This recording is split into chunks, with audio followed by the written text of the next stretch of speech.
We're gonna go over teaching and feedback during a skills drill. Okay, a couple things. One, when you first show the drill, obviously the most important thing is that we just get this communicated. Here's what we're doing, here's the sequencing of the drill, here's how you do it.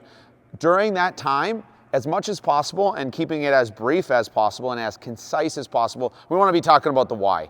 A lot of our athletes come to us because we give them the purpose and the direction behind the drill. We don't just tell them, hey, go turn around the cone to the right and shoot. We will go through, hey, here's the instances in which this happens. When the D has a bad gap, you want to use this type of zone entry. Or when the D's gap is really tight on you and you're running out of space, here's a new way you can come across the blue line and do this zone entry. Whatever it may be, we want to be providing that why, because that's going to get the most engagement from the athletes, is when they know why they are doing something. This is true of any human endeavor, okay? That's one. Two, when we're giving feedback during a drill with our high-level athletes, we need reps. We want them getting the time and the practice in. And so as they're doing the drill, we want to be teaching from the line, in line, not in the drill. Teach in the line, not from the drill. So as the kid, the athlete comes around, they do the drill, let's say, they're not keeping their head up on a zone entry where we want them to be faking to the middle. We want their head up, their eyes up to have that deception.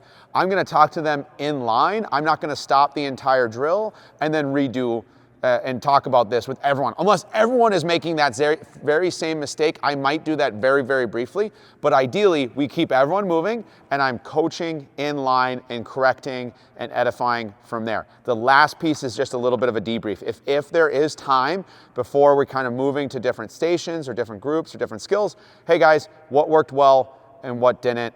What do you guys think? Get some feedback from the players, especially at the higher levels. They will have a lot of good concepts and ideas. They might have skills coaches on their pro teams or their college teams that have taught something similar. Maybe they have a different way of talking about it. So it's a good thing to be asking, especially those higher level junior, college, and pro athletes, questions to get some feedback from them as well about the drill.